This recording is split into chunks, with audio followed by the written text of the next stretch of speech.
PMC ప్రేక్షకులకి, ధ్యాన యోగులకి, సమస్త మానవాళికి మరొక్కసారి నా యొక్క నమస్కారాలు.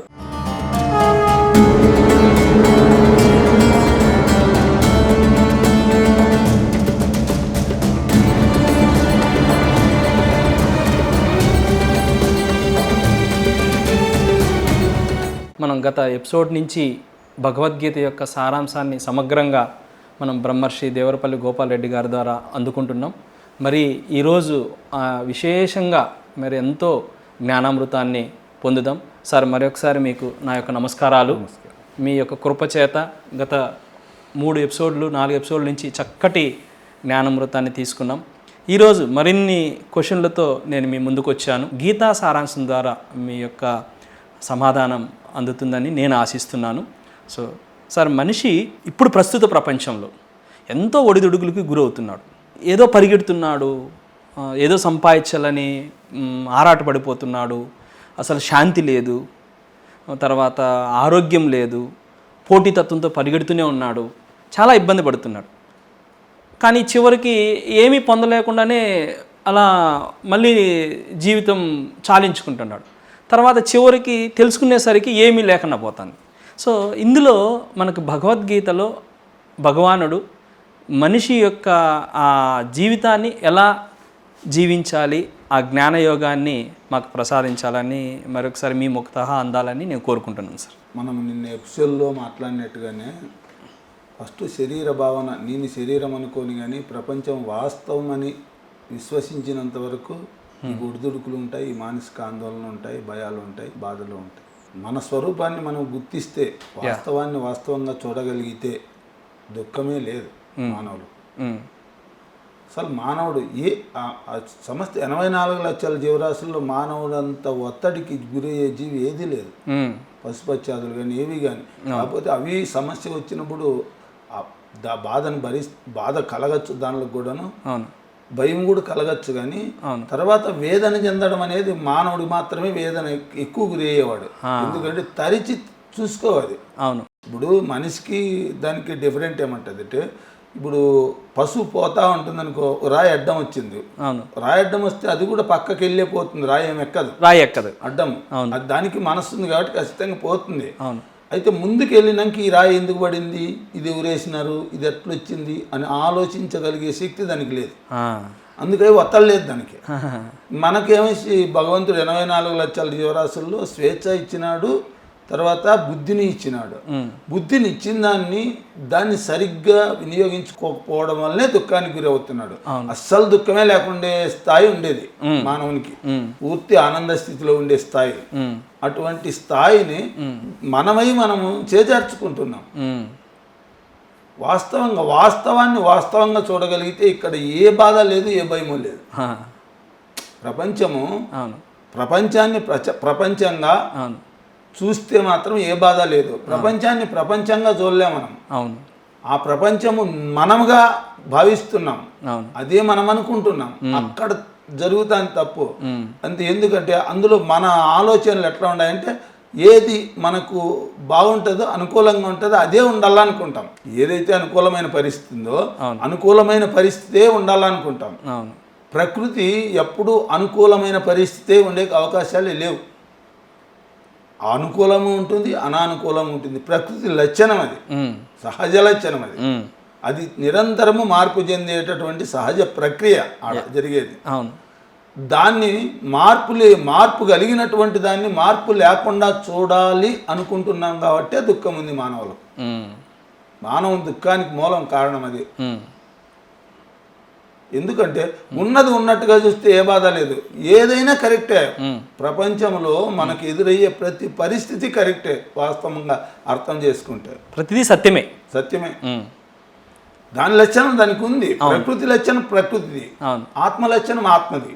ఆత్మను నువ్వు ఆత్మను ఆశ్రయించి నాకు ఏ మార్పు లేకుండా ఆనందంగా జీవించాలనుకుంటే ఆనందంగా ఉండొచ్చు. ఆత్మాశ్రయంలో ఉండి ఆనందంతో, ఆత్మతో అనుసంధానమై ఉండు, ఆనందంగా ఉంటావు. ఎందుకంటే ఇక్కడ మార్పు లేదు.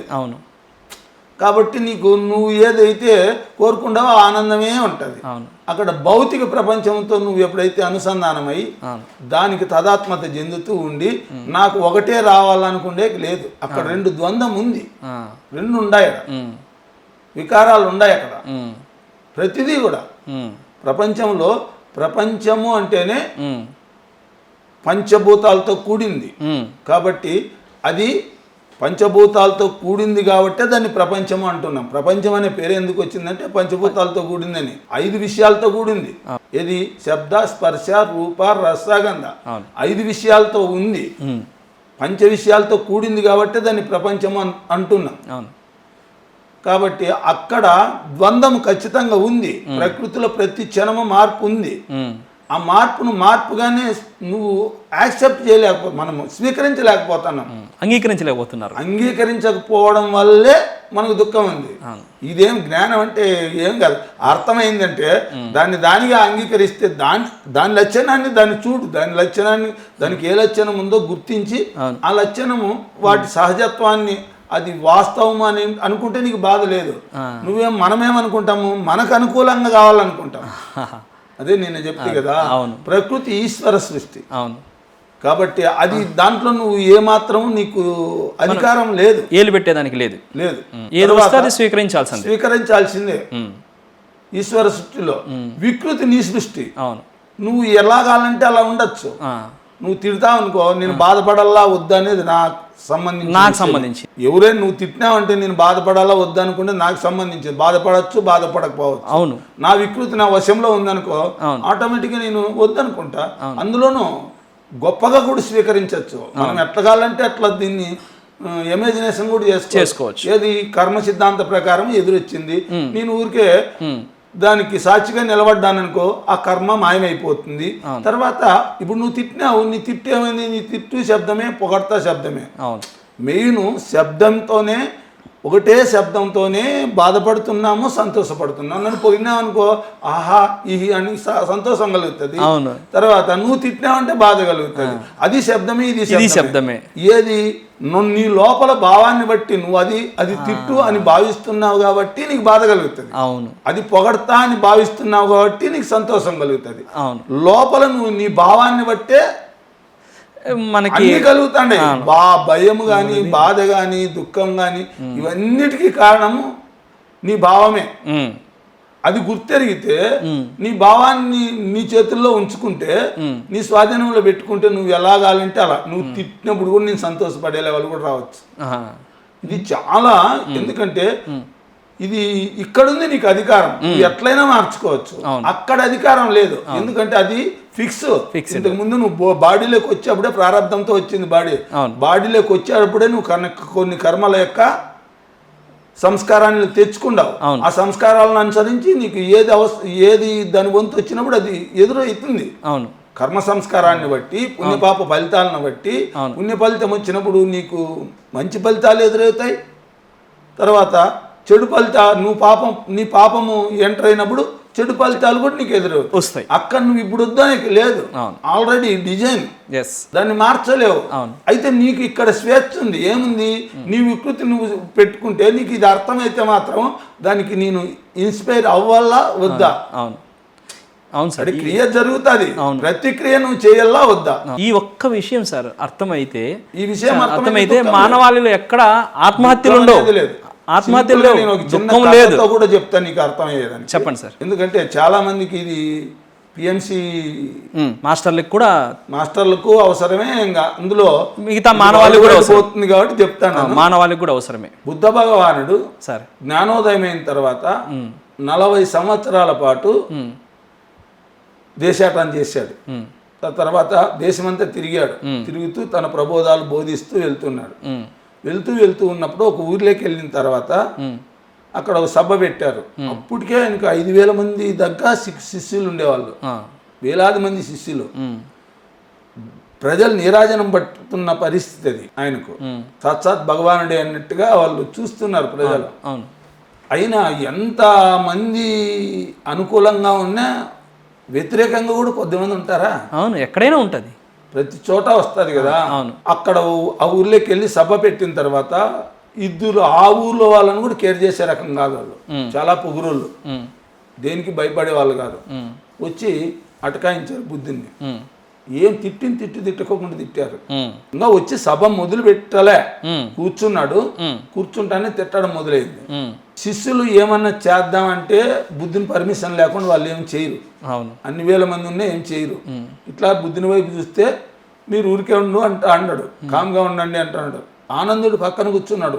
ఆయనకు ఫుల్ కోపం వచ్చింది. లేచాడు. లేచి నువ్వు అను వీళ్ళ కథ చూస్తాను, నిన్ను కాదు కదా తిట్టేవాళ్ళు తిట్టేది, నన్ను కదా తిట్టేది, నువ్వు కూర్చో అన్నాడు. అట్లే కూర్చుండిపోయాడు. అట్లే ఇంకేం మాట్లాడలే. ఆయన మాటకి ఎదురు చెప్పలేదు కాబట్టి ఊరికే ఉన్నాడు. కూర్చో నువ్వు అన్నాడు. ఊరికే ఉండు, తిట్టని తిడతా అంటారు. తిట్టుకోకుండా తిట్టారు. తిట్టి అన్ని తిట్లు తిట్టే ఈయన మొహంలో కనీసం అంటే ఏమాత్రం కూడా ఫీలింగ్స్ రాలే, చలించలా, మగంలో ఫీలింగ్ కనపడలే. కనీసం మగంలో కూడా ఫీలింగ్ కనపడలే. ఎట్లయితే చిరునవ్వుతో ఉన్నాడో, వాళ్ళు తిట్టక ముందు ఎట్లా ఉన్నాడో అట్లే ఉన్నాడు. తిడతా అన్నప్పుడు కూడా అట్లే ఉన్నాడు. ఏనైనా అయిపోయింది అన్నాడు. ఏందైపోయింది? ఇంకా అక్కస్ వచ్చింది వాళ్ళకు. వచ్చి అంతవరకు తిట్టిన వాళ్ళు ఇంక ఊరికే వండుకోకుండా పోయి ఉమ్మేశారు. మమ్మీని చివరికి ఉమ్మేశారు. అప్పుడు కూడా ఉమ్మేసినప్పుడు కూడా అంత స్మూత్గా అట్లా తీసేసుకున్నాడే కానీ ఆయన ఫీలింగ్స్ రాలే. ఇంకా ఉంది అనైనా ఇంకా ఏమని చేయాలంటే చేయండి అన్నాడు. అప్పుడు ఆగిపోయారు వాళ్ళు. తర్వాత క్లాస్ అయిపోయింది. తర్వాత వాళ్ళు అట్లే నిలబడిపోయారు. కొన్ని మాటలు చెప్పి వెళ్ళిపోయాడు. చెప్పాడు, ఏనైనా మీకేమన్నా ఇంకా ఉంటే నెక్స్ట్ నేను ఇదే దారింటి వస్తాను, రేపు అది కూడా తీర్చేసుకోండి అక్కడ అన్నాడు. నీకు ఏమాత్రము మానము అభిమానము అనేటివి లేవా? నీకు ఏమాత్రం ఉన్నా కూడా నువ్వు ఇట్లా ఉండలేరు. నువ్వు ఒక పశువు కంటే కష్టంగా ఉండవు. నువ్వు కనీసం నీ ఫీలింగ్స్ లేవా నీలో? ఉండేటివి నాయనా ఒక 10 సంవత్సరాల ముందు ఉండేటివి, ఇప్పుడు లేవు.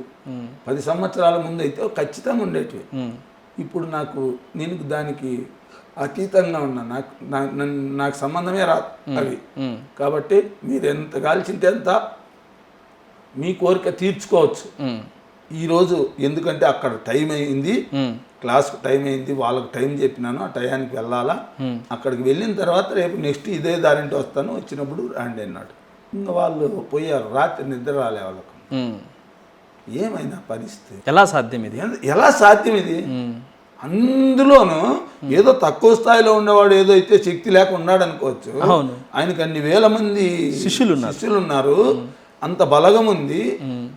అయినా ఆయన మాత్రం అందరినీ శాంతంగా ఉంచి తను కూడా ఏమాత్రం శాంతాన్ని కోల్పోకుండా, కనీసం ఆ భావంలో కూడా రాకుండా, ముఖ కవలికల్లో కూడా కించిత్ మార్పు రాకుండా ఉన్నాడంటే ఈయన సామాన్యుడు కాదు, సాక్షాత్ భగవంతుడే అని చెప్పి మళ్ళా ప్రొద్దున్నేనే పరిగెత్తారు వాళ్ళు. పరిగెత్తిపోయి బుద్ధిని కాళ్ళని గట్టి పట్టుకున్నారు. స్వామి నన్ను క్షమించు, ఎందుకంటే నీ విషయం మాకు తెలీదు, మేము మూర్ఖులమై నీ విషయాన్ని గ్రహించలేకపోయాము. ఖచ్చితంగా నువ్వు సామాన్య మానవునివి కాదు, నువ్వు సాక్షాత్ భగవంతునివి అని కాలు పట్టుకుని క్షమించమన్నారు. నాయనా ఇక్కడ ద్వేషించేవాడు ఉంటే కదా అక్కడ క్షమించేవాడు ఉండేది. నేను ద్వేషించలే, అప్పుడు కూడా మీరు తిట్టినప్పుడు కూడా నేను ద్వేషించలే. ఎందుకంటే నేను స్వీకరించలే, అసలు మీ మాటలే స్వీకరించలే నేను. ఇది అద్భుతంగా. ఇప్పుడు మీరు ఒక కానుక నాకు తెచ్చిస్తారనుకో, నేను తీసుకోకుంటే ఏం చేస్తారు నాయన అని అడుగుతాడు. ఏం చేస్తాము? ఎనికి తీసుకుపోతాం అంతే. మీరే తీసుకుపోయినారు. ఇది కూడా ఇది మీ తిట్లన్నీ మీ అంటే ఉన్నాయి కానీ నా దగ్గరికి ఏం రాలేదు. అసలు నేను స్వీకరించనే లేదు. నేను తీసుకుంటే కదా, స్వీకరిస్తే కదా, నేను స్వీకరించాలి. అందుకని మీరే మీ తిట్లు మీ అంటే వచ్చాయి. కాబట్టి నేనేంది క్షమించేవాళ్ళు? లేదు స్వామి, మీరు క్షమించినామా అనే మాట అనే వరకు మేము నీ పాదాలు వదలమంటే, అదిగో క్షమించాలంటే ఆడున్నాడే ఆ రాతి మీద కూర్చున్నాడు చూడు ఆయన పోయి అడగండి, ఆయన క్షమించగలరు. నేను క్షమించేకి నాకు అర్హత ఏంది లేదు, నా దగ్గర లేదు. ఆయన ఆయన ఎందుకు క్షమిస్తాడంటే మిమ్మల్ని ద్వేషించినాడు.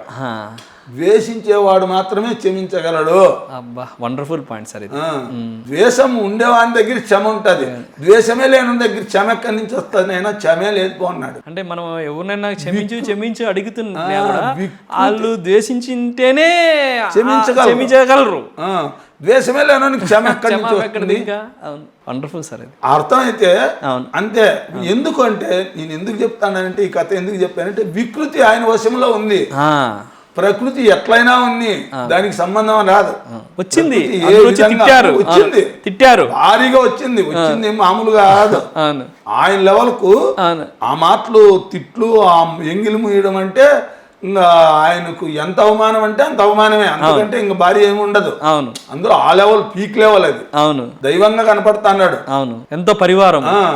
ఏం తిట్లు అవి, తిట్టిన తిట్లు. నువ్వు దరిద్రంలో ఉండేది కాక దేశాన్ని దరిద్రానికి తెస్తున్నావు. నువ్వు పని పాటు లేనోనివే. అంతమంది పని పాటు లేకుండా నువ్వు అన్నము వృతాగా అన్నం పెట్టే పరిస్థితి వచ్చింది. దరిద్రం రాదా ఇట్లా దేశంలో? నీ అట్లా వాళ్ళు నలుగురు ఉంటే ఈ విధంగా తిట్టకుండా తిట్టారు వాళ్ళు. అయినా ఆయన ఏమాత్రం కూడా ఆయన ప్రసన్నతను కోల్పోలే. అది లెక్క. వికృతి వశములో ఉండేటటువంటి వాడు లక్షణం అదే. నేను అదే చెప్తుంటా కదా, అంతర్ముఖ దృష్టి ధ్యానం అనేది సెకండ్ ఇన్నింగ్స్ లో ప్రవేశించినటువంటి వాడు ఇది కూర్చొని చేయడం అనేది ఫస్ట్ అదుపు చేసుకొని దాన్ని ఒక లెవెల్కి తెచ్చుకునే దానికి చేసే ప్రయత్నం. నెక్స్ట్ ప్రయత్నంలో వాడు మొత్తం జీవితంలో ప్రతి క్షణము దాన్ని అన్వయించుకోవాలి, దాన్ని ఉపయోగించుకోవాలి. ప్రతి క్షణము ఎట్లా అంటే, ఇటువంటి పరిస్థితి ఎదురైనప్పుడంతా నువ్వు తిడతావు అనుకో, తిడతాను నాకు కోపం వస్తుంది. కోపం ఎక్కడొస్తుంది అని ఆ వైపు కాకుండా నా కోపం వైపు నేను గమనించడం నేర్చుకుంటే ఖచ్చితంగా కూల్ అయిపోతుంది, శాంతి వస్తుంది.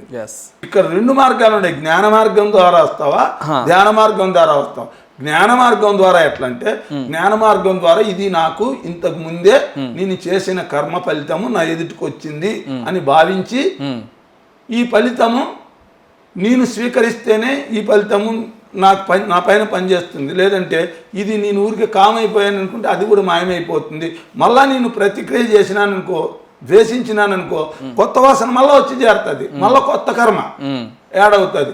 ఇక్కడికే కర్మ మాయమైపోతుంది అని అనుకుంటే వాడికి బాధకు బదులు సంతోషం కలుగుతుంది లోపల. ఇప్పుడు ఎందుకంటే కర్మగారి జ్ఞానాగ్ని దగ్ధ కర్మాణం అంటాడు కదా. చాలా మంది ఈ పదం ఆడతారే కానీ అది ఎలా దగ్ధం చేసుకోవాలా అనే విషయంలో మాత్రం చాలా మంది క్లారిటీ లేదు. సార్ దీన్ని కొంచెం వివరించండి సార్. జ్ఞానాగ్ని దగ్ధ కర్మాణం అనే విషయంలో చాలా మంది క్లారిటీ లేదు దీంట్లో. ఇది మహా పండితులు కూడా దీనికి పూర్ణంగా క్లారిటీ ఇవ్వలేకపోయారేమో అనిపిస్తుంది నా దృష్టిలో, నాకు తెలిసినంత వరకు. ఎందుకంటే వాస్తవంగా గుర్తిస్తే కర్మఫలం అనేది ఎదురైనప్పుడు దానికి రెస్పాన్స్ ఇవ్వకుండా మన లోపల అంతర్గతంగా ఏదైతే ప్రతిక్రియ జరుగుతుందో దాని వైపు గమనించడం, ఈ వైపు గమనించడము ధ్యాన మార్గంలో. ఇక్కడేమంటే నా కర్మ ఫలితమే నాకు ఎదురైంది, ఈ పాప ఫలితం వచ్చింది, ఇప్పుడు నేను సాక్షిగా ఉంటే అది మాయమైపోతుంది అని తెలిస్తే అలా ఊరికే సాక్షిగా ఉండిపోతే శాంతి వచ్చేస్తుంది వెంటనే.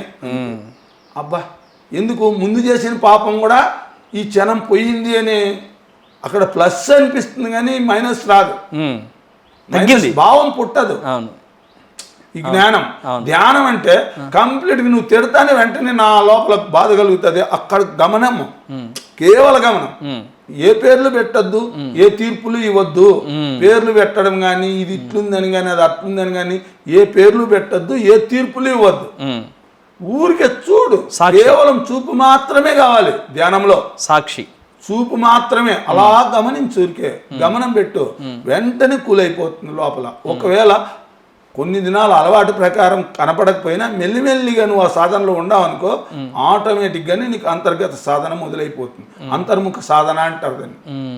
అంతర్ముఖంగా అని చెప్తా. అంతర్ముఖం అంటే ఏం చాలా మందికి తెలియక ఎక్కడ పోవాలనేది అర్థం కాదు. ఇది అంతర్ముఖం కావడం అంటే. అంతర్ముఖం అయ్యావనుకో హ్యాపీ. ఇక నిన్ను ఏది మెదిలించలేదు, కదిలించలేదు. మానాలు, అవమానాలు, సన్మానాలు ఇవేవి పొంగులు లేవు. అందుకే కదా భగవద్గీత స్థితప్రజ్ఞుడు ఎట్లుంటాడంటే దుఃఖే స్వనిర్విఘ్నమనాహ సుఖేష్ విగత స్పృహ వీతరాగ భయక్రోధ స్థితధీర్ము నిరుచ్యతే అంటాడు. దుఃఖ ప్రసంగములు తటస్థించినప్పుడు చిత్తశోభనందక సుఖములు ప్రాప్తించినప్పుడు ఉప్పొంగక అనగా కృంగులు పొంగులు లేని సమబుద్ధి కలిగి రాగము భయము క్రోధము అను ఉద్రేకారణలు వర్జించిన ధీరుడు స్థితప్రజ్ఞుడు అనబడును. దుఃఖ ప్రసంగములు తటస్థించినప్పుడు చిత్తశోభ ఉండదనికి, సుఖం ప్రాప్తించినప్పుడు ఉప్పొంగడు, కృంగు లేదు పొంగు లేదు, సమబుద్ధి రెండింటినీ సమానంగా తీసుకుంటాడు. సృష్టిలో ఏది వ్యతిరేక అనుకూలాలు లేవు, అంతా దైవ సృష్టి. కరెక్ట్, దైవ సృష్టి అని అర్థమైన అట్లా హ్యాపీగా ఉంటాడు. ఇది ఓకే, అది ఓకే. అది మనం పేర్లు పెట్టి మనము తీర్పులు ఇచ్చి దానిని మనం మన భావంతో మార్చేసుకుంటామే కానీ వాస్తవంగా రెండు కరెక్టే. ఇది స్థితప్రజ్ఞ లక్షణం అంటాడు. కృంగులు పొంగులు లేని సమబుద్ధి కలిగి రాగము భయము క్రోధము అను ఉద్రేక కారణం వర్జించిన ధీరుడు స్థితప్రజ్ఞుడు అనబడును. ఏదో బలవంత పెట్టడం కాదు, అర్థమైతే అట్లా ఉంటాడు అంతే. హ్యాపీనెస్ అది సహజంగా ఉంటుంది, అసహజంగా కూడా కాదు, అణిచిపెట్టడం కాదండి. ఏదో నువ్వు తిడతా అంటే నేను అణిచిపెట్టుకొని కూడా ఉండొచ్చు, అయినా లోపలైతే బగ్గుమంటుంది. బయట ఓర్చుకోవడం మాత్రమే కాదు, అది శాంతి అంటారు. బయట శాంతి ఉండాలి, ఓర్పు అనేది శాంతి, లోపల శాంతి కూడా ఉండాల. శాంతి రెండు ఏకమైతేనే అది యోగం అవుతుంది. అది యోగం, అది స్థితప్రజ్ఞత, అది స్థితప్రజ్ఞత్వం. అటు శాంతి ఉండాలా, ఇటు శాంతి ఉండాలా, రెండు సమంగా ఉంటాయి అడికి. అందుకే హ్యాపీగా ఉంటాడు. ఏ సందర్భం వచ్చినా ఎలాంటి ఎదురైనా భగవద్గీత ఇంత ఏం చెప్పింది దాని గురించి అంటున్నావు, ఇంతకంటే ఇంకేం చెప్పగలుగుతుంది? నువ్వు ఏమాత్రము దుఃఖానికి బాధకు గురి కాకుండా హ్యాపీగా జీవించేకి ఇంతకంటే మార్గం ఏంటంట? అవును, ఇంకేం మార్గం కావాలా? గీత ఏం చెప్పింది అంటే ఇంతకంటే ఏం చెప్పాలి? ఇంకా ఇటు ధ్యాన మార్గంలో ఆ లెవెల్లో తెచ్చింది, జ్ఞాన మార్గంలో ఇట్లా ఇది కర్మ సిద్ధాంత ప్రకారం వచ్చింది. నేనుంటే పోతుంది, అది మాయమైపోతుంది. ఎందుకంటే అది మార్పు కలిగేది. ప్రకృతి ఎప్పుడు సహజంగా ఒకటే లెవెల్లో ఉండదు. నువ్వు వెయిట్ చేయి, కొంచెం సేపు ఆగు, ఆగితే దాని మార్పు అది ఆటోమేటిక్గా మారిపోతున్నది. నువ్వు దాన్ని తీసుకోవద్దు. ఎవడన్నేమన్నా తిట్టినాయి, ఎవరన్నేమన్నా మాట్లాడినా, గుర్చి పని ఉండేవాడు ఆయన పూర్వం. ఆయన చిన్నతనంలోనే తండ్రి చనిపోయాడు. తండ్రి చనిపోతే 6 ఏళ్ళు అబ్బాయి. అప్పుడు ఏం జ్ఞానం ఉంటుంది పాపము. తండ్రి దగ్గరికి పోతే తండ్రి నన్న చేతిలో చేయి పెట్టుకొని, నాయన నేను నీకు ఏమి ఆస్తులు ఇవ్వలేకపోయినాను, ఆస్తులు భౌతికమైన ఆస్తులు ఇవ్వలేకపోయినా దానికంటే ఏదో అమూల్యమైన సంపదనే నీకు ఇస్తున్నాను. ఈ సంపదను మాత్రం నువ్వు ధరవిడుచుకోకుండా నీ దగ్గర గట్టిగా పట్టుకో, నువ్వు ఎప్పుడూ ఆనందంగా ఉంటావు. ఆ సంపదలు నేను ఎన్నిచ్చినా నువ్వు ఆనందంగా ఉంటావో లేదో తెలీదు. ఈ సంపదను మాత్రం నువ్వు సరిగ్గా నువ్వు కాపాడుకోగలిగితే, ఆ సంపదను నువ్వు వృద్ధి చేసుకోగలిగితే నువ్వు ఆనందంగా ఉంటావు అని చెప్పాడు. ఏం అర్థమవుతుంది? 6 ఏళ్ళ పిల్లోడు అప్పుడైనా ఏమర్థం? ఏమీ లేదు. నేను చెప్పే ఒక మాట, ఎవడైనా తిట్టినాడు అనుకో, రేపు చెప్తా సమాధానం. మనం ఎంత ఘోరమైన అవమానం జరిగినా తర్వాత రేపు చెప్తా సమాధానం. మనం ఒకవేళ ఘోరమైన అవమానం జరిగినప్పుడు సమాధానం చెప్తానంటే నీలో తప్పు ఉందా, ఎందుకు అది జరిగిందో గుర్తించు.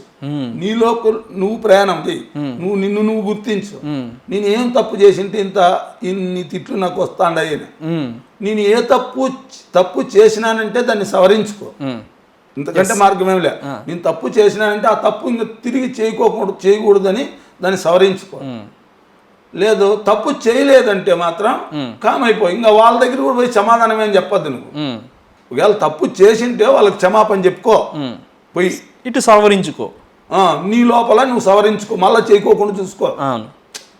ఒకటి క్షమాపణ చెప్పడము వాళ్ళకు, అవును నేను తప్పు చేసినాను నువ్వు ఒప్పుకొని క్షమాపణ చెప్పుకోవడం ఒకటి, తర్వాత తిరిగి ఆ తప్పు చేయకోకుండా నిన్ను నువ్వు సవరించుకోవడం, ఈ రెండు చెయ్యి.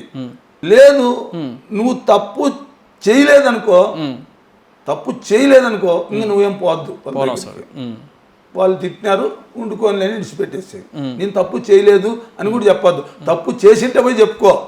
తప్పు చేయలేదన్నప్పుడు ఇంక నేను తప్పు చేయలేదు కదా, ఏమనుకుంటే ఏమన్నా అనుకోలేను అనుకొని విడిచిపెట్టావు. దాన్ని ఫాలో అయిపోయి మహాజ్ఞాని అయిపోయాడు. అబ్బా. నువ్వేం చేసావని అడుగుతారు నన్ను.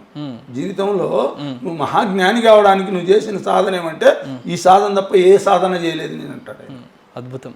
గుర్జీ పండి చాలా మహాజ్ఞానిగా ప్రసిద్ధి చెందినాడు. అయిపోయింది అంతఃకరణం వశం అయిపోయింది. అవును. వికృతి తన వశంలోకి వచ్చేసింది. ఇంకేంది? అవును. ఏం బాధ ఉంది? అవును. జ్ఞానం అంటే ఏమి? రెంట్లోనూ సంబుద్ధి కలిగి ఉండడమే కదా జ్ఞాని. అవును.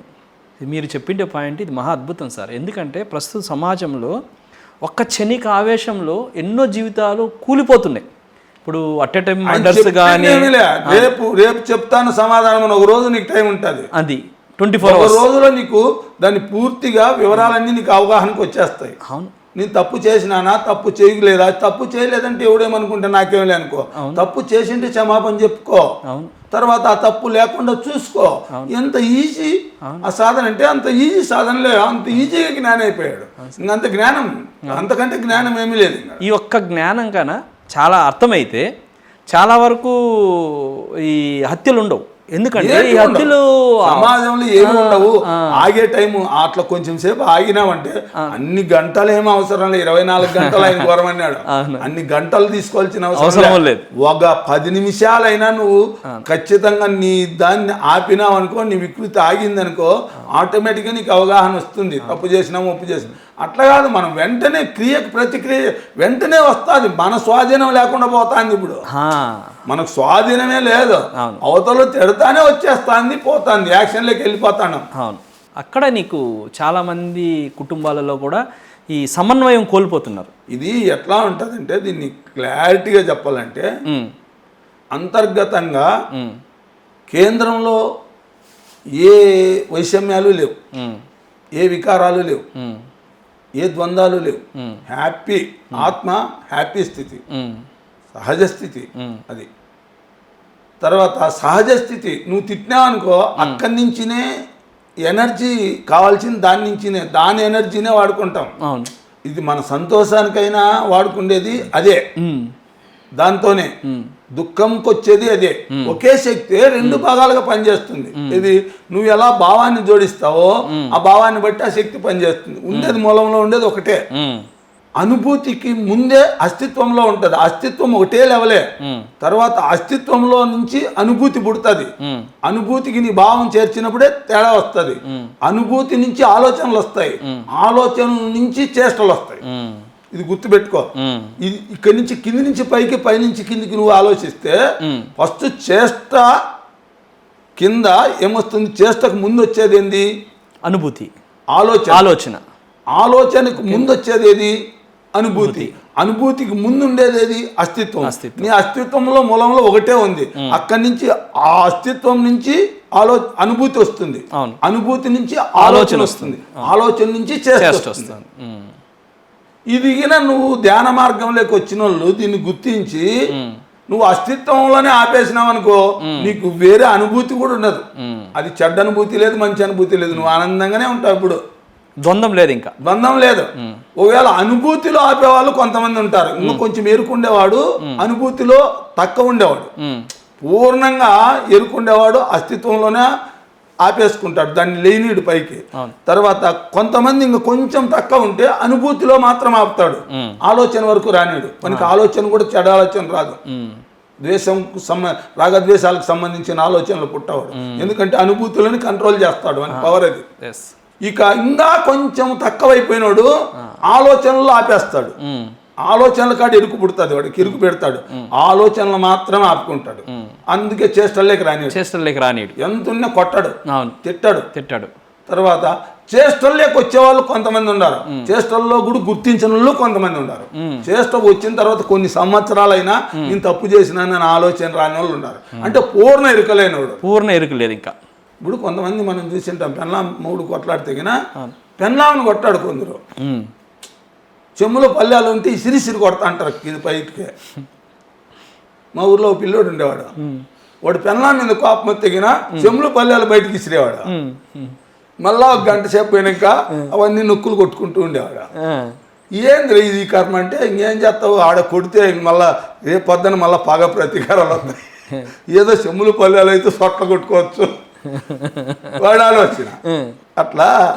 అది ఫస్ట్ ఎక్కడి నుంచి ఎక్కడికి తీసుకుపోవాలనేది నీకు అవగాహనలోకి రావాలి. ఫస్ట్ పాయింట్ నువ్వు ఎరుకని ఎంత పెంచుకు, ధ్యానం అంటే అంతర్ముఖ దృష్టి అంటే ఇది. నీకు ఊరికే కన్ను మూసుకొని కూర్చొని నీ శరీరము మనసు బుద్ధి చిత్తహంకారాల పట్ల సాధ్యత్వంతో నువ్వు కిందికి ముందుకి పోయినవి జీవితంలో ఇది తెలిస్తే చాలు. నువ్వు ఎట్లా నీ జీవితం మారిపోతుంది. ఇంకేం భగవద్గీత అంతా చదవాల్సిన పనిలే. అందుకే భగవద్గీత కించిదీత గంగాజల కనికాపీత సకృతపేని మురారి సమర్చ క్రియతేతస్య యమేనైన చర్చ అంటాడు. భగవద్గీతను కించెత్తైనా ఒక్క శ్లోకమైనా నువ్వు తెలుసుకొని దాన్ని అవగాహన చేసుకొని ఆచరిస్తే చాలు. భగవద్గీత కించిదీత గంగాజల కనికాపీత. ధ్యానముద్రలో కూర్చొని మనస్సును పూర్తిగా నిశ్చలం చేసేసి ఆ మనస్సు నిశ్చలమైన ఆ థాట్లెస్ స్టేజ్లో విశ్వానుభూతి అపారంగా వస్తుంది. అనుభూతి చెందుతావు. అది అర్థమైతే ఆ ఒక్కసారైనా ఆ విశ్వానుభూతిని నువ్వు అనుభవించగలిగిన భగవద్గీత కించిదీత గంగాజల కనికాపీత సకృతపేని మురారి సమర్చ. ఒక బ్రహ్మజ్ఞాని ఎదుట నువ్వు కూర్చొని ఆయన చెప్పే మాటలు విన్నా సరే, మాటలు వినలేకపోతే కూడా ఆయన ఆరాలో కూర్చొని ఊరికే నిర్మలంగా ఊరికే ఉంటే కూడా హృదయ కవాటాలు తెరుచుకున్నటువంటి బ్రహ్మజ్ఞాని ఎదుట నువ్వు కూర్చుంటే కూడా చాలు. ఊరికే నిర్మలంగా నువ్వు నీ ఆలోచనలు వదిలే. నిన్ను ఈ శరీరం వదిలిన తర్వాత నీకు యమబాధ ఉండదు, యముడు నీ ఎదుటికి రాడు అంటాడు శంకరుడు. ఇక్కడ అంత ఇచ్చాడు భగవద్గీత పైన. ఒక బ్రహ్మజ్ఞానితో సమానం ఇది. బ్రహ్మజ్ఞాని వేరు, బ్రహ్మజ్ఞానం వేరు కాదు. బ్రహ్మజ్ఞానమే బ్రహ్మజ్ఞాని, బ్రహ్మజ్ఞానే బ్రహ్మజ్ఞానం. భగవద్గీత బ్రహ్మజ్ఞానం. అది బ్రహ్మజ్ఞానికి బ్రహ్మజ్ఞానానికి వేరు కాదు. ఇది ఎప్పుడైతే మనకు అర్థమవుతుందో జీవితం ధన్యమవుతుంది. ఈ పాయింట్లు ఒక్క పాయింట్ కూడా పట్టుకోలేము మనం.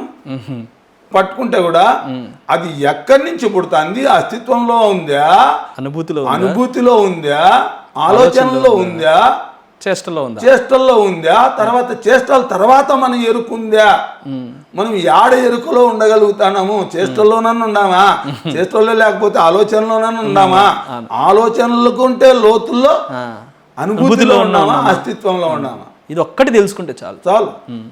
అలా కూర్చుంటే ఇంకా ధ్యానం కుదిరిపోయినట్టే. ఆ ఎరుకు వచ్చేస్తే వాడి ధ్యానం వేరు. ఇప్పుడు మనం ఏదో మనము తెలియకుండా, అందుకే తెలియకుండా వ్యవహారం చేసేది వేరు, తెలిసి చేసేది వేరు. అవును. అందుకే గురువుల సాంగత్యం కావాల, గురువుల సమత్యం కావాల. ఎందుకంటే నువ్వు ఎంత నీకు సొంతం ఇదే పాయింట్ నువ్వు 20 సార్లు చదివి నీకు అర్థం కాకపోవచ్చు. అవును. అదే గురువు దగ్గర కూర్చుంటే అర్థం అవుతుంది. అవును. అంటే సార్ దీనికి శక్తి కూడా పనిచేస్తుంది అంటారా? గురు శక్తి కొన్ని సందర్భాల్లో ఎంతో మందికి తను స్వయంగా చదివినా కూడా కొన్ని అర్థం కావు. ఆయన గురు శక్తి అనేది కాదు, ఆయన మాటలే గురు ప్రకంపనలు, ఆ ప్రకంపనలు, అనుభవం. దాన్ని అనుభవం, అవగాహన, కనీసం అవగాహన అని ఉంటుంది ఆయనకు పూర్ణంగా. ఆయన అవగాహనతో ఆయన చెప్పే మాటలు మనకు కూడా అవగాహన కలిగిస్తాయి. వాడు ఏందో అర్థం లేకుండా చెప్పినాడు మనకు అర్థం కాదు. ఇక్కడ చాలా మంది చాలా చోట్ల విషయంలో జరిగే విషయం ఏంటంటే వాడికి అర్థమని చెప్పే వాళ్ళు చాలా తక్కువ. వాడికి పూర్ణంగా దాని లోతుపాతలు చూడరు. ఒక మెడిటేటర్. అందుకే సామాన్య మానవునింటి వేద పండితుని వరకు భగవద్గీత అర్థం కాదు అంటాడు. సామాన్య మానవునింటి వేద పండితుని వరకు సమస్త వేదాలు పూర్తిగా బైహార్ట్ చేసిన వాళ్ళు, వేదమంత్రాలు పఠిస్తే వాళ్ళు వినాలనిపించేంతగా వేదమంత్రాలు చదివే వాళ్ళు కూడా భగవద్గీత అవగాహనలో ఉండదు అంటాడు. అవును సార్. ఇది ఒక ధ్యానికి మాత్రమే అర్థమవుతుంది అంటాడు. అవును సార్. ఇది నేను చాలా చోట్ల విన్నాను కూడా. ఒక ధ్యానం చేసే వ్యక్తి చేసుకునే అర్థం వేరు, సామాన్యులు భగవద్గీతను అర్థం చేసుకునే వేరు. ఇప్పుడు మేము మిమ్మల్ని చూస్తున్నాం కదా, పండితుడే అవ్వచ్చు. అవును, మీ దగ్గర నుంచే మేము వింటున్నాం కదా. ఇప్పుడు మీరు చెప్పే రీతికి బయట చెప్పే లేదు. అవును, పాండిత్యం అసలు లేదు. ఇప్పుడు మిగతా వాళ్ళన్నా ఏదో కొంత సంస్కృతమో అవో లేదంటే పాఠశాలలోనో వేద పాఠశాలలోనో అటు ఇటు చదివింటారు. కానీ మీకు అది ఏంటి ఏమీ లేకుండా కేవలము ధ్యానంతో మీరు ఆ సాధన సాధించి మీరు అనుభూతి చెంది ప్రతి పాయింట్ మనం దాన్ని పూర్తిగా విమర్శిస్తాం, తర్వాత దాన్ని మననం చేస్తాం. స్వాధ్యాయనం అంటే బుక్కులు చదవడం అని కాదు, స్వాధ్యాయం అంటే శోధిస్తాం. అది మీరు అన్వయించుకుంటున్నారు మీ క్షేత్రంలో. వాస్తవం ఏమే పాయింట్ వచ్చిందంటే అది వాస్తవమా అవాస్తవమా, ఇది కరెక్టా కదా ఎవరన్నా చెప్పనీలే. అది శాస్త్రాల ద్వారా కానీ శాస్త్రం ద్వారా వచ్చింది ఏదైనా కరెక్ట్గానే ఉంటుంది. అవును, మనం అర్థం చేసుకోవడంలో తప్పు ఉంటుంది కానీ శాస్త్రం ఎప్పటికీ తప్పు కాదు. శాస్త్రం ఎప్పటికీ అందుకే నీ స్వభావానికి నీకు అర్థం కాలేదనుకో గురువుని ఆశ్రయించు. గురు బుద్ధి కూడా నీకు సూట్ కాలేదనుకో, నీకు విశ్వాసం కలగలేదనుకో శాస్త్రాన్ని ఆశ్రయించు. శాస్త్రం ప్రమాణం అంటే శాస్త్రమే ప్రమాణం. అందుకే శాస్త్ర జ్ఞానం లేకుండా చాలా మంది స్వభావాన్ని బట్టే ప్రవర్తిస్తుంటారు. ఈ ఆధ్యాత్మిక మార్గంలో కూడా తన స్వభావానికి అనుగుణంగానే చెప్తుంటారు, దానికి అనుగుణంగానే అర్థం చేసుకుంటూ ఉంటారు. అందుకే బుద్ధుడు అంత గొప్పోడైనా ఆయనకు ప్రమాణం లేదే. ఎందుకు ప్రమాణం లేదంటారంటే ఆయన కేవలం శాస్త్రాన్ని ప్రమాణంగా తీసుకోలే, లేకపోతే ఆయన లెవెల్ ఏడో ఉండేది. బుద్ధుడు ఎక్కడ శాస్త్రాన్ని తీసుకోలేదా? ఆయన అనుభవమే ప్రమాణంగా తీసుకున్నాడు. ఓకే, అనుభవ జ్ఞానమే. తను ఏదైతే అనుభవానికి వచ్చిందో అది వాస్తవం అన్నట్టుగా చెప్పాడు. అంటే అట్లని శాస్త్రాన్ని విమర్శించలే ఆయన. మళ్ళీ శాస్త్రం ఏ రోజు లేదు, ఆయన అనుభవంతో విమర్శించలే. ఒకవేళ ఎవరైనా అడిగితే శాస్త్రం అంటే దాన్ని దాటేసేవాడే కానీ దానికి అది చెప్పేవాడికి ఇది చెప్పేవాడు కాదు. ఆధ్యాత్మికవేత్తల్లో అగ్రగణ్యుడు ఆయన. ఎందుకంటే బుద్ధ భగవానుడు మనకు రజనీష్ లాంటి వాళ్ళు మహామేధావులు కూడా చెప్పే మాట ఏమంటే సహస్రారం వరకు టచ్ చేసిండే వాళ్ళలో బుద్ధున్నే చెప్తాడు ఆయన. అది మరి అంటే మనం ఎట్లా అనుకోవచ్చో కానీ ఎందుకంటే ఆయన బుద్ధుని శిష్యుడు కదా, ఆవాసాలు కూడా ఉంటాయేమో. పూర్వజన్మలు ఎవరు ఆయన? ఆనందుడు ఇంకెవరు ఒకరు ఉన్నట్టున్నారు. బుద్ధుడు భగవానుల్లో ముఖ్యమైన 10 మంది శిష్యుల్లో ఓషో శిష్యులు ఇద్దరులోనూ ఓషో శిష్యుడు. అవును, మహాయోగి అప్పటికే ఆయన. అందుకే ఆయన మాటలు ఎక్కువ బుద్ధుని విపరీతంగా చెప్తాడు. కృష్ణుణ్ణి ఎంతగా అయితే ఆయన పట్టుకుంటాడో, కృష్ణ జ్ఞానం ఎంత గొప్పదంటాడో. అసలు కృష్ణుని జ్ఞానం ఈ తరంలో వాళ్ళు ఏం గ్రహించలేరు, వచ్చే తరాలలో గ్రహిస్తాడు అంటాడు. అవును సార్, భవిష్యత్తు కృష్ణుడిదే. అంటే జరగబోయే కాలంలో ఆయన జ్ఞానం అపారంగా అనుభవానికి తెచ్చుకుంటారు, ఆ జ్ఞానాన్ని అనుభవిస్తారు అని. ఇప్పుడు వాళ్ళు అనుభవించలేకపోతాడారు అనే ఉద్దేశం ఆయన. అంతే బుద్ధుని విషయం కూడా అలా చెప్తాడు. సహస్రారం వరకు తొంగి చూసిన సహస్రారాన్ని గురించి చాలా మంది మాట్లాడలే. ఎంత గొప్ప గొప్పలు కూడా ఆజ్ఞ వరకు మాట్లాడతారు కానీ సహస్రార స్థితిని గురించి మాట్లాడేయలేదు. ఎందుకంటే అది కేవలం అక్కడికి వెళ్ళిన తర్వాత మాట్లాడే అవకాశాలు ఉండవు. అది మాట్లాడగలిగింది కాదు. అది ఒకవేళ మాట్లాడితే తప్పు అవుతుంది. ఆజ్ఞ వరకు క్లారిటీ ఉంటుంది కానీ అందులో ఆజ్ఞ వరకు కూడా కాదు, విశుద్ధ వరకు క్లారిటీ ఉంటుంది. ఇది దీని గురించిన ఈ పరిజ్ఞానం ఈ మైండ్ పవర్ అంతవరకే ఉంటది. దాన్ని దాటి ఆజ్ఞలో ప్రవేశిస్తే కూడా అది కూడా ఇప్పుడు రైట్ అనిపిస్తుంది, అది మళ్ళా రైట్ కాదనిపిస్తుంది. ఆడు కూడా అయినా కొంతవరకు దాన్ని క్యాచ్ చేయొచ్చు ఆజ్ఞాస్థితిని. సహస్రార స్థితి అక్కడ ఎవడు టచ్ చేసేయలేదు. ఎందుకంటే దాంట్లో పోతే మళ్ళీ వచ్చేయలేదు, వచ్చేవాడే లేడు, వచ్చే కదా చెప్పేది. అది కదా ఆ స్థితికి పోయినాడు మళ్ళీ బయటకు వచ్చే కదా చెప్పేది. బయటకు వచ్చాకే ఉండదు, ఇంక వాడికి ఏమీ తెలియదు, అంతా ఒకటే ఉంటుంది. వాడికి వచ్చినా బయటకు వచ్చేదంటే మంచి ఉంటాడు, బయట ఆ స్థితి నుంచి బయటకు వచ్చినా వానికి ఆ అనుభవము అనుభూతి అనేది ఇంకేమీ రెండోది కనపడదానికి ద్వంద్వం లేదాడ. అందుకే మాటలు లేవాడు.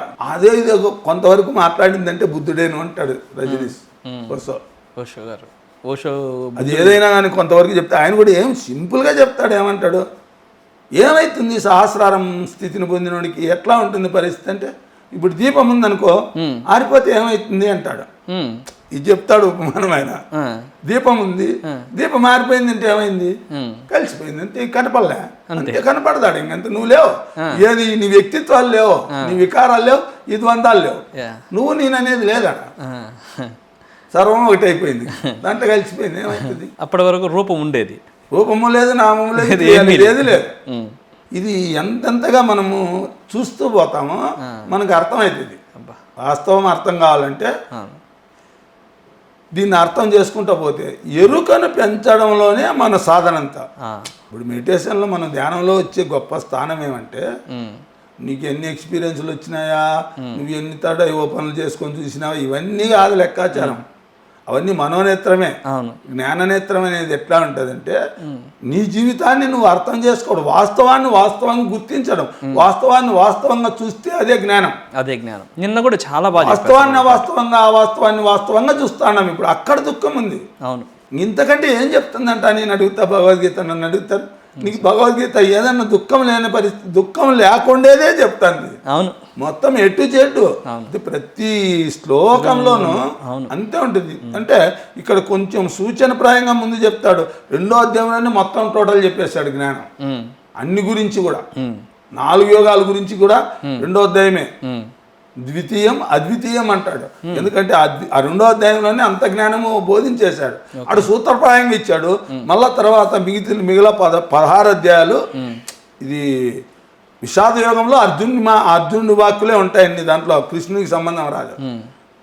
ఇక్కడ తర్వాత సమాధానాలు చెప్పడం ఇక్కడి నుంచినే స్టార్ట్ అవుతుంది. పిఎంసి ప్రేక్షకులకి చక్కగా ఈనాటి భగవద్గీత గీతామృతంలో చక్కటి జ్ఞానము, ఉపమానాలు, సార్ యొక్క అనుభవ జ్ఞానము తీసుకున్నాం. మరి ఒక ఎపిసోడ్లో మరింత జ్ఞానాన్ని అందుకుందాం. So thank you masters. మీకు కూడా శతకోటి వందనాలు సార్. Thank you.